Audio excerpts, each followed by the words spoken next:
नमस्कार विद्यार्थी मित्र मैत्रिणींनो, स्वराज्य प्रबोधिनीच्या यूट्यूब चॅनलवरील स्वराज्य अँकर NCP अर्थात न्यूजपेपर फ्रॉम कम्पिटेटिव्ह पर्स्पेक्टिव्ह या आपल्या न्यूजपेपर ॲनालिसिस सिरीजमध्ये आपल्या सगळ्यांचं स्वागत. आजच्या व्हिडिओमध्ये आपण 8 नोव्हेंबरच्या न्यूजपेपरमधल्या न्यूजचं ॲनालिसिस करणार आहोत, ज्याच्यामध्ये तालिबान राजवटीशी संवाद, सरकारी नोकर भरती प्रक्रियेत मध्येच बदल अशक्य असा सर्वोच्च न्यायालयाचा निर्णय, SH-24 लस, कृत्रिम बुद्धिमत्ता, इस्रो आणि DRDO, काश्मीर विधानसभेमध्ये गदारोळ, हुरूंची इंडिया दानशूरांची यादी, सायबर कमांडो आणि भारत भूतान सीमेवरील तपासणी चौकी या काही महत्त्वाच्या न्यूज आहेत. तालिबान राजवटीशी पहिलाच संवाद अशा टायटलची न्यूज तुम्हाला दिसते. अफगाणिस्तानच्या तालिबानी राजवटीचे हंगामी संरक्षण मंत्री मौलाना मोहम्मद याकूब यांनी अलीकडेच भारतीय अधिकाऱ्यांच्या शिष्टमंडळाची भेट घेतली. तालिबानची राजवट सुरू झाल्यानंतर झालेली ही पहिलीच अधिकृत चर्चा आहे आणि यावेळी अफगाणिस्तानातल्या उद्योजकांना इराणमधल्या चाबहार बंदर वापरण्यास अनुमती देण्याचा प्रस्ताव देण्यात आलेला दिसतो. आता चाबहार बंदर जे आहे तर ते चाबहार बंदर हे आपल्या दृष्टिकोनातून फार महत्त्वाचं आहे, कारण आपण इराणमध्ये हे बंदर विकासासाठी घेतलेलं आहे. 2014 त्याच्या संबंधीचा करार झालेला होता, मात्र तो कार्यान्वित करार 2024 झाला आणि पुढच्या 10 वर्षासाठी या बंदराचा ऑपरेशनल कंट्रोल हा भारताकडे आहे. एक प्रकारे ग्वादर नावाचं जे बंदर आहे, जे पाकिस्तानचं आहे, मात्र चीननं ते विकास करण्यासाठी घेतलेलं आहे आणि चीननं तिथं त्यांचा नौदल तळ उभा केलेला आहे. तर या ग्वादर बंदराला अँटी ग्वादर स्ट्रॅटेजी म्हणून आपण चाबहार बंदर या ठिकाणी बघू शकतो. तर असे वेगवेगळे स्ट्रॅटेजिक लोकेशनला आपण फ्रंट्स बनवलेले असतात आणि ज्या राष्ट्राबरोबर आपले चांगले हितसंबंध आहेत त्या राष्ट्रांबरोबर असे आपण स्ट्रॅटेजिक लोकेशनला फ्रंट तयार करण्याचा प्रयत्न करतो, जेणेकरून समुद्री मार्गाने कोणताही धोका हा जॉईंट ॲक्टिव्हिटीचा, ज्याच्यामध्ये एका बाजूला चायना आणि दुसऱ्या बाजूला पाकिस्तान आहे, तर त्यांच्याद्वारे आपल्याला होऊ नये. त्यांना कुठंतरी या चाबहार बंदरामध्ये वेगवेगळ्या प्रकारचे उद्योजकांना इराणमधल्या प्रस्ताव त्याच्यासाठी अनुमती देण्यासंबंधीची ही चर्चा आहे. अफगाणिस्तानमधून अमेरिकेनं सैन्य माघार घेतल्यानंतर 2021 पासून तिथं पुन्हा एकदा तालिबानची सत्ता प्रस्थापित झाली आहे. आत्तापर्यंत या राजवटीला भारताबरोबरच अनेक महत्त्वाच्या देशांनी मान्यता दिलेली नाहीये. पण आपल्याला असं लक्षात येईल की मानवतावादी दृष्टिकोनातून भारत अफगाणिस्तानमध्ये खूप साऱ्या गोष्टी तिथं करताना दिसतोय. इव्हन दॅट तुम्हाला असं लक्षात येईल की अफगाणिस्तानच्या डेव्हलपमेंटल ॲक्टिव्हिटीमध्ये भारताचा खूप मोठा त्या ठिकाणी वाटा आहे आणि आता चाबहार बंदर ज्या ठिकाणी ऑपरेशनल कंट्रोल भारताचा आहे, तर तिथं व्यापारी संबंध किंवा उद्योजकांना वापरण्यास अनुमती देण्यासंबंधीची चर्चा होताना दिसते. याच्यामधून कुठंतरी अफगाणिस्तानमध्ये जर पीस एस्टॅब्लिश झाला तर त्या दृष्टिकोनातून दहशतवाद जो आहे तर तो कुठंतरी कमी होऊ शकतो, ही देखील धारणा भारताची आहे आणि म्हणून असे प्रयत्न केले जाताना दिसतात. पुढची न्यूज आहे ती म्हणजे प्रक्रियेत मध्येच बदल अशक्य.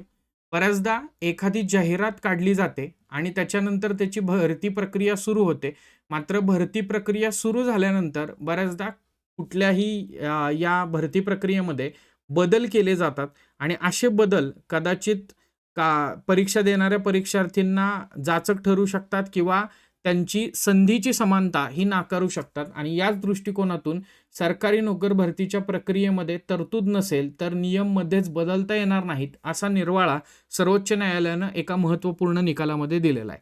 मार्च 2013 3 न्यायाधीशांच्या खंडपीठानं 1965 मधल्या निकालाचा आधार घेऊन पात्रता निकषांशी कोणतीही छेडछाड सरकार अथवा संबंधित सरकारी संस्थेला करता येणार नसल्याचं याबाबत स्पष्ट केलेलं दिसतं.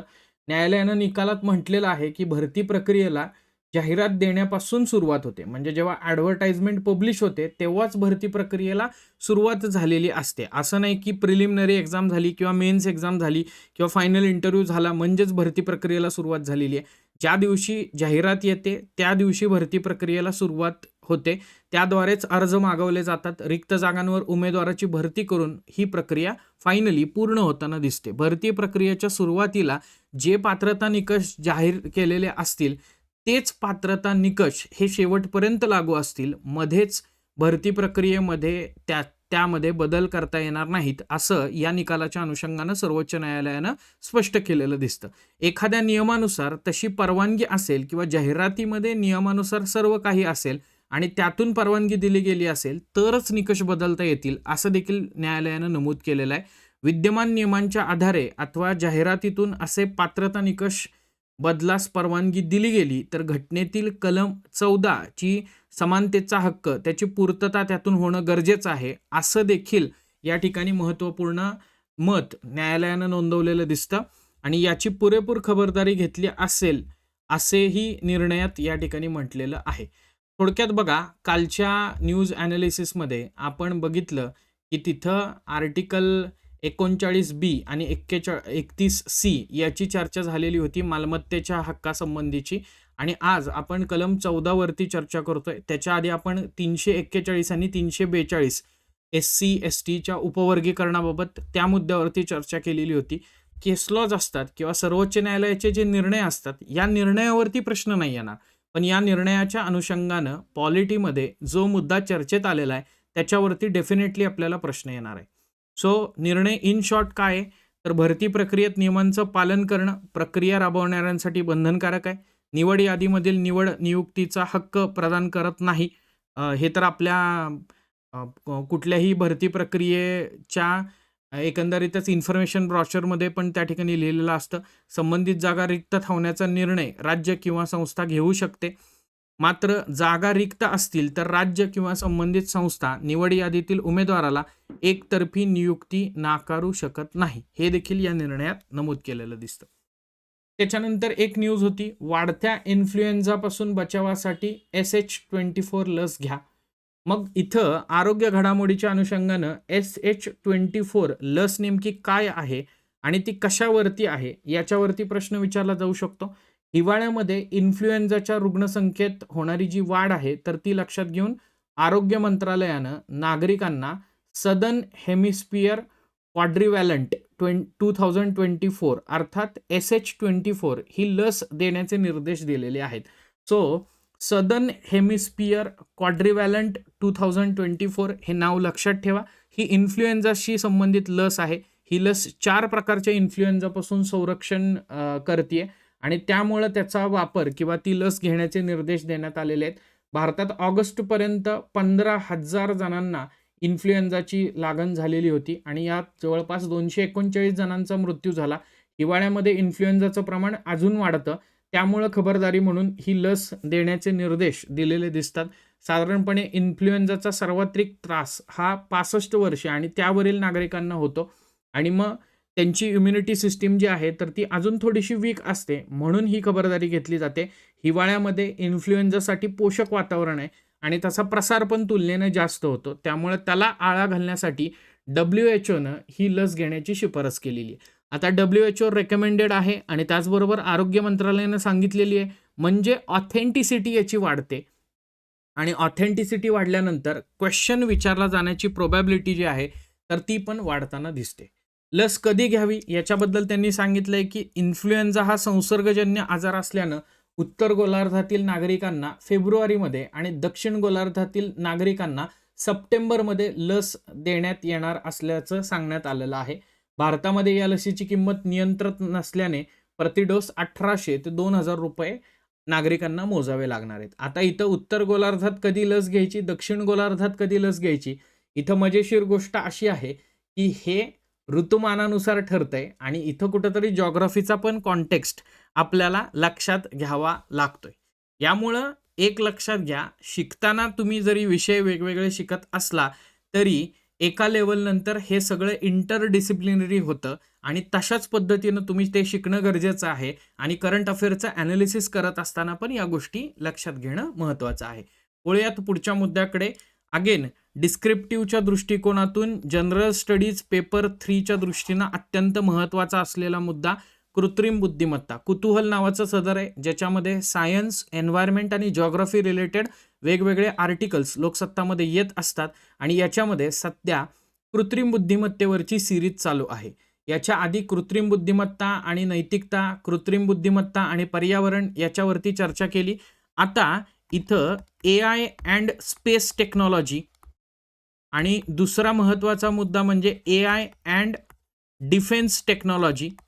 या 2 कॉन्टेक्स्टमध्ये तुम्ही याचा विचार करू शकता. जनरली आर्टिफिशियल इंटेलिजन्सवरती प्रश्न आला तर तो ॲप्लिकेशन ओरिएंटेड क्वेश्चन असेल तर त्याच्यामध्ये स्पेस टेक्नॉलॉजीमध्ये कसे ॲप्लिकेशन्स असू शकतात, डिफेन्समध्ये कसे असू शकतात, फॉर दॅट मॅटर आरोग्य क्षेत्रामध्ये कसे असू शकतात, अशा वेगवेगळ्या क्षेत्राचा आपण विचार करू शकतो. कारण आर्टिफिशियल इंटेलिजन्स हळूहळू आपल्या जीवनाचं सगळं क्षेत्र त्या ठिकाणी व्यापायला लागलेलं आहे. मग यातच तुम्हाला इथं काही उदाहरणं मिळतील, काही एक्झाम्पल्स मिळतील, की जी तुम्ही व्हॅल्यू ॲडिशनसाठी, आन्सर रायटिंगसाठी वापरू शकता. काही आर्टिकल्सचा वापर आपल्याला आन्सर रायटिंगसाठी करायचा आहे, काही आर्टिकल्सचा वापर आपल्याला बेसिकचं उत्तर लिहिताना पण तिथं कुठंतरी व्हॅल्यू ॲडिशनसाठी करायचं आहे. बघा, चांद्रयान 2 आणि 3 मोहिमेमध्ये प्रज्ञान नावाचं रोवर वापरलेलं होतं. तर तो कृत्रिम बुद्धिमत्ता तंत्रज्ञानाचा वापर करून चंद्रावरती संवाद साधत होता. हा रोवर म्हणजे 6 चाकांचा रोबोटिक वाहन होतं आणि कृत्रिम बुद्धिमत्ता वापरून स्थापित भाराच्या चाचण्या तिथं केल्या जात होत्या. याच संस्थेतील संशोधकांनी कृत्रिम बुद्धिमत्ता तंत्र वापरून एक अल्गोरिदम तयार केला आहे, जो चंद्राच्या पृष्ठभागावरील पाणी आणि इतर खनिजांचा शोध घेतो आणि अभ्यास आणि विश्लेषणासाठी प्रतिमा तयार करून तो प्रयोगशाळेकडे पाठवतो. म्हणजे थोडक्यात काय, जिथं ह्युमन इंटरव्हेन्शन पॉसिबल नाहीये, तिथं आर्टिफिशियल इंटेलिजन्सचा वापर करून तशा प्रकारचे अल्गोरिदम तयार करून तिथले नमुने घेतले जात आहेत आणि त्याच्यावरती ॲक्च्युली अर्थवरती किंवा आपल्या इस्रोच्या एकंदरीतच रिसर्च लॅबमध्ये रिसर्च होताना दिसतो. सो सांगायचा मुद्दा काय, स्पेस टेक्नॉलॉजीच्या अनुषंगानं पहिला पॅराग्राफ आहे तर तो बघणं गरजेचं आहे. लेझर पल्सचा वापर लक्ष्य ओळखण्यासाठी मशीन लर्निंग तंत्र आणि Pragyan rover multi object tracking radar वापरून लक्ष्याचा आकार, प्रकार आणि स्वरूप ओळखण्यासाठी केला जाऊ शकतो. इस्रोनं कृत्रिम बुद्धिमत्तेचा वापर करून राष्ट्रीय रिमोट सेन्सिंग केंद्रासाठी एक मॉनिटरिंग प्रणाली तयार केलेली आहे. या प्रणालीद्वारे वनांचे निरीक्षण, बदल ओळखणे, चोरी रोखणे, वन्यजीव संरक्षण, भौगोलिक माहिती आणि वृक्षतोड थांबवण्यात मदत होते. बद्रीनाथ पुरात अडकलेल्या लोकांचे प्राण वाचवण्यासाठी देखील ही प्रणाली वापरली गेली. सो हा पॅराग्राफ जो वेगळ्या कलरमध्ये हायलाईट केलेला आहे तर तो देखील महत्त्वाचा आहे. मग ही ॲप्लिकेशन तुम्ही बघत असाल की याच्यामध्ये तुम्ही एन्व्हायरमेंट प्रोटेक्शनच्या दृष्टिकोनातून पण हे लिंक करू शकता, डिझास्टर मॅनेजमेंटच्या कॉन्टेक्स्टमध्ये पण हे तुम्ही लिंक करू शकता किंवा वृक्षाच्छादन आणि वनाच्छादन वाढवण्याच्या दृष्टिकोनातून जी पावलं उचलली जात आहेत त्याच्यासाठी टेक्नॉलॉजीचा वापर किंवा त्याच्यासाठी आर्टिफिशियल इंटेलिजन्सचा वापर, तर त्या कॉन्टेक्स्टमध्ये पण हे आर्टिकल यूज करू शकता किंवा हा जो पॅराग्राफ आहे तर तो इथं महत्त्वाचा आहे. इस्रोनं कृत्रिम बुद्धिमत्ता आधारित संवेदकांचा वापर करून किफायतशीर, पुनर्वापरायोग्य, पुनर्प्राप्त करण्यायोग्य, पुनरारंभ करण्यायोग्य आणि विश्वासार्ह अंतराळ प्रक्षेपण करण्यासाठी प्रोपल्जन तंत्रज्ञान विकसित केलेलं आहे. म्हणजे ज्याला आपण बऱ्याचदा चर्चा करतो RLV किंवा RLVTD, reusable launch vehicle technology demonstration. आणि या रियुजेबल लॉन्चिंग व्हेकलचा पण संबंध परत आहे की स्पेस डेब्रीज आपल्याला मोठ्या प्रमाणात कमी करायच्या आहेत आणि कुठेतरी सस्टेनेबल स्पेस टेक्नॉलॉजी आपल्याला तयार करायची. आता पुढचा मुद्दा आहे तो म्हणजे DRDOमध्ये असं तंत्रज्ञान वापरलं जातंय का, तर डेफिनेटली वापरलं जाते. कृत्रिम बुद्धिमत्ता तंत्रज्ञानावर आधारित ड्रोन आणि रोबोटिक शस्त्र प्रणाली शत्रूंच्या बलस्थानावर दूरनियंत्रित अथवा स्वायत्तपणे हल्ला करू शकतील अशी अस्त्रे आपण निर्माण केलेली आहेत. देशाच्या आणि संरक्षण खात्याच्या दूरसंचार क्षेत्रात अनधिकृत प्रवेशास प्रतिबंध करण्यासाठी याच तंत्रावर आधारित प्रणाली विकसित करण्यात आलेली आहे. सो इलिगल ॲक्टिव्हिटीज असं काही होत असेल किंवा आपल्या स्पेसमध्ये कोणी येत असेल तर त्याच्यासाठी सर्व्हेलन्ससाठी देखील AIचा वापर केला जातोय. याच तंत्रज्ञानाचा वापर करून गस्तीसाठी, तपासणी किंवा लढाईसाठी वापरली जाणारी स्वयंचलित वाहनं आणि पाणबुड्या विकसित करण्यात आलेल्या आहेत.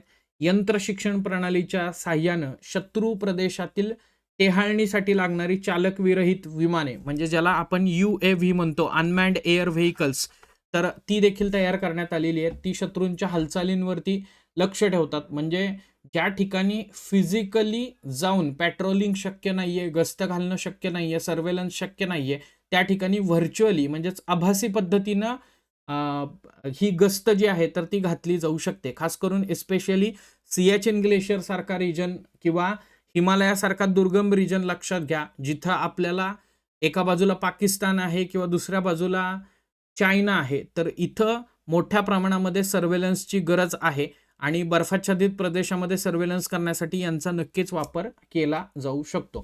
तर बघा, कृत्रिम बुद्धिमत्तेचा स्पेसमध्ये टेक्नॉलॉजीमध्ये वापर आणि डिफेन्स टेक्नॉलॉजीमध्ये वापर, त्या अनुषंगानं खूप महत्त्वाचं हे आर्टिकल आहे. सो व्हॅल्यू ॲडिशनसाठी निश्चितपणे यातले एक्झाम्पल्स आपण वापरू शकतो.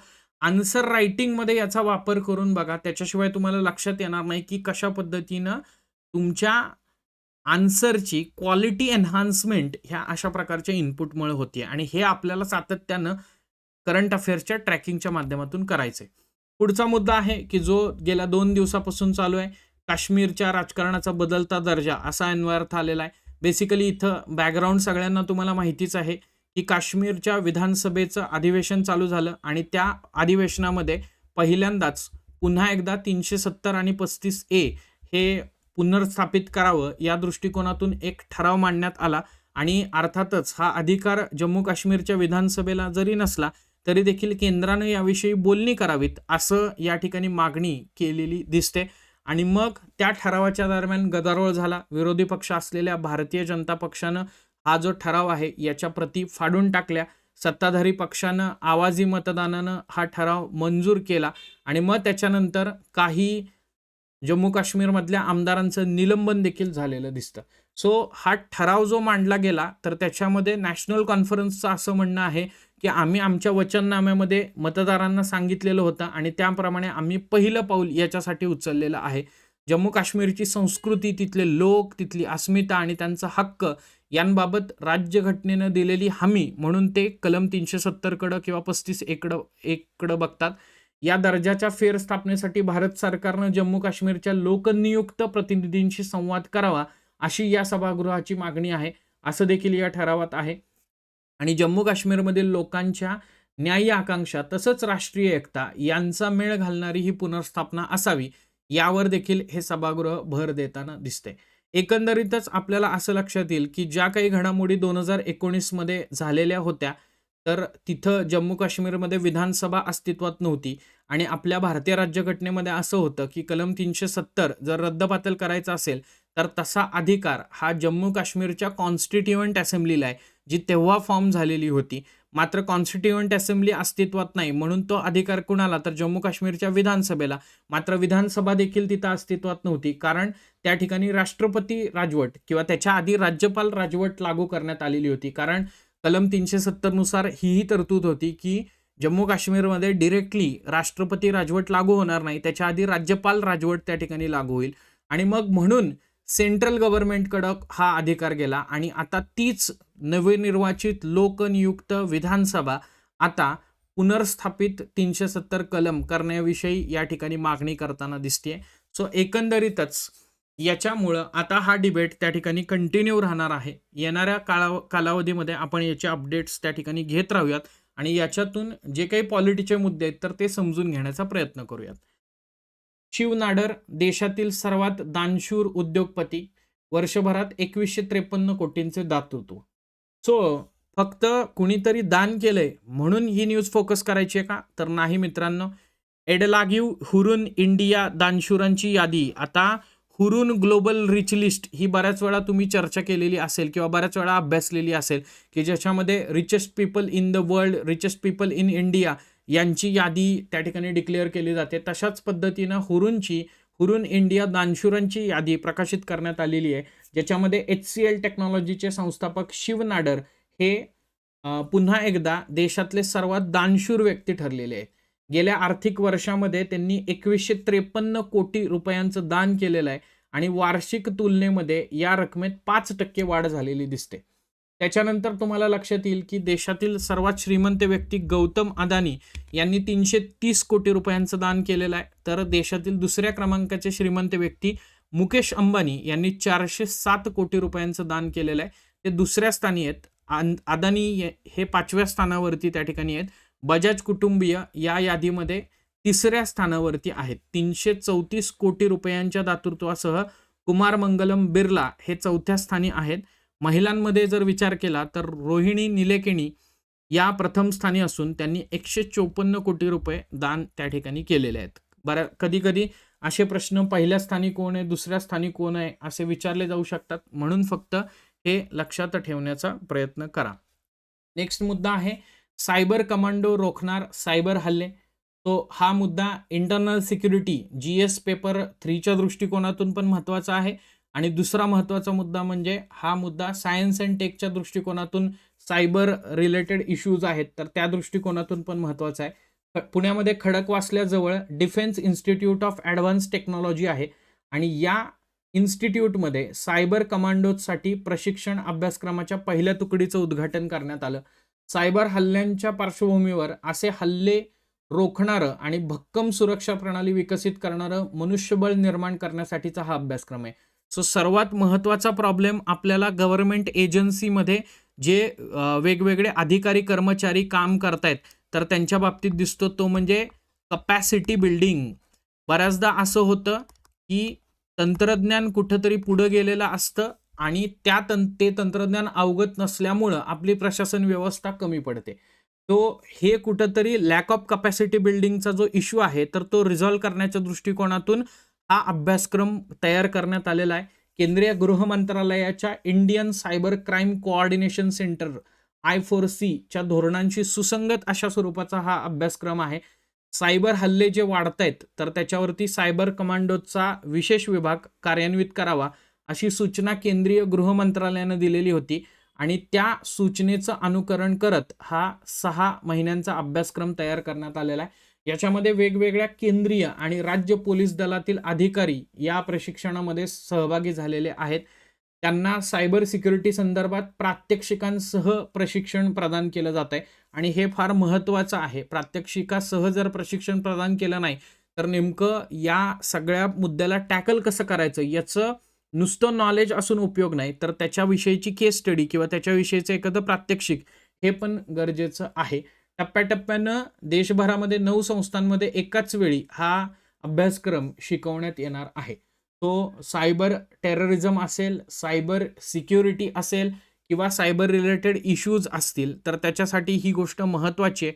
त्याचबरोबर तुम्हाला असं लक्षात येईल की कुठली तरी एक संस्था आणि त्यामध्ये केंद्र आणि त्याचबरोबर राज्याच्या पोलीस दलातील अधिकारी किंवा कर्मचारी तिथं प्रशिक्षण घेत आहेत याचाच अर्थ आपल्याला लक्षात येईल. इंटर डिपार्टमेंटल कोऑर्डिनेशन किंवा इंटर एजन्सी कोऑर्डिनेशन या ठिकाणी दिसतंय जो सर्वात महत्त्वाचा मुद्दा अधोरेखित केला जातोय. बऱ्याचदा डायरेक्टर जनरल ऑफ पोलीसची कॉन्फरन्स असेल किंवा गृह मंत्रालयाची कुठलीही अशी इंटरनल सिक्युरिटी रिलेटेड महत्त्वाची कॉन्फरन्स असेल त्याच्यामध्ये पण याच्यावरतीच भर दिला जातोय की इंटर एजन्सी कोऑर्डिनेशन किंवा कोऑपरेशन या ठिकाणी झालं पाहिजे आणि त्या दृष्टिकोनातून हा मुद्दा महत्त्वाचा आहे.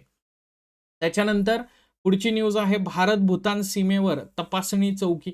भारत भूतान सीमेवरती पहिली एकात्मिक तपासणी चौकी खुली करण्यात आलेली आहे. आसाममधल्या दरांगा या ठिकाणी आसामचे राज्यपाल लक्ष्मण प्रसाद आचार्य आणि यांनी भूतानचे पंतप्रधान दाशो शेरिंग तोबगे यांच्या उपस्थितीमध्ये या चौकीचं उद्घाटन केलं. ICP दरांगा ही भारत भूतान सीमेवर सुमारे 799 मीटरवर तब्बल 14.5 एकरात पसरलेली चौकी आहे.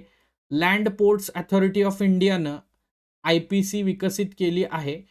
ती भारताच्या बाजूनं रंगियाजवळील राष्ट्रीय महामार्ग 27शी जोडलेली आहे तर भूतानकडे सामद्रूप झोंखारमधील मजबूत सीमाशुल्क पायाभूत सुविधांच्या रूपात कार्यक्षम व्यापार सुनिश्चित करते. सो एकंदरीतच 2 देशांदरम्यानचा व्यापार त्याचबरोबर 2 देशांदरम्यानचं सहकार्य वाढावं या दृष्टिकोनातून ही महत्त्वाची आहे. द्विपक्षीय संबंध मजबूत करण्याच्या दृष्टिकोनातून पण ही चौकी महत्त्वाची आहे आणि फक्त व्यापार नव्हे तर सांस्कृतिक देवाणघेवाण वाढीस या माध्यमातून लागू शकते असं देखील आसामच्या राज्यपालांनी या दरम्यान प्रतिपादन केलेलं दिसतं. आपले जे नेबर्स आहेत तर त्या नेबर्सना आपण जपलं पाहिजे आणि त्यांच्याशी संबंध आपले चांगले असले पाहिजेत. कारण अटल बिहारी वाजपेयी एका ठिकाणी म्हटलेले होते, "we can choose our friends but not the neighbours." आपण आपले मित्र निवडू शकतो, मात्र आपले शेजारी आपण निवडू शकत नाही. आणि त्यामुळं आपले शेजारी कसेही असले तरी त्यांच्याबरोबर एक सलोखा निर्माण करणं किंवा त्यांच्याबरोबर आपलं शांततेचं वातावरण असणं, त्यांच्याबरोबर सहकार्य असणं हे गरजेचं आहे. खास करून आत्ताची जी जिओपॉलिटिकल सिच्युएशन आहे, जी काही बदलतीये, ज्याच्यामध्ये चायनाचे व्हेस्टेड इंटरेस्ट इंडियाच्या आजूबाजूच्या कंट्रीजमध्ये जसे वाढतायत, तर त्या दृष्टिकोनातून तर हे महत्त्वाचंच त्या ठिकाणी दिसेल. तर विद्यार्थी मित्र-मैत्रिणींनो, या होत्या आजच्या 8 नोव्हेंबरच्या न्यूजपेपरमधल्या महत्त्वाच्या घटना, ज्या कॉम्पिटिटिव्ह पर्स्पेक्टिव्हमध्ये आपण ॲनलाईज करण्याचा प्रयत्न केला. सो एम-पी-एस-सीचा ऑब्जेक्टिव्ह किंवा डिस्क्रिप्टिव्ह पॅटर्न असेल किंवा इतर सर्व स्पर्धा परीक्षांच्या दृष्टिकोनातून ही सीरीज महत्त्वपूर्ण आहे. याच्यामध्ये क्रिस्प स्वरूपात टू दी पॉइंट आणि अजिबात कुठल्याही प्रकारे टाईम वेस्ट न करता आपण न्यूजचा ॲनालिसिस करण्याचा प्रयत्न करतोय. व्हिडिओ आवडल्यास लाईक, शेअर आणि सबस्क्राईब करा. त्याचबरोबर कमेंट करायला देखील विसरू नका. भेटूयात पुढच्या भागामध्ये 9 नोव्हेंबरच्या न्यूजपेपरच्या ॲनालिसिससह आपल्या स्वराज्य अँकर NCP न्यूजपेपर फ्रॉम कॉम्पिटिटिव्ह पर्स्पेक्टिव्हमध्ये. तोपर्यंत धन्यवाद. जय हिंद. Bye bye.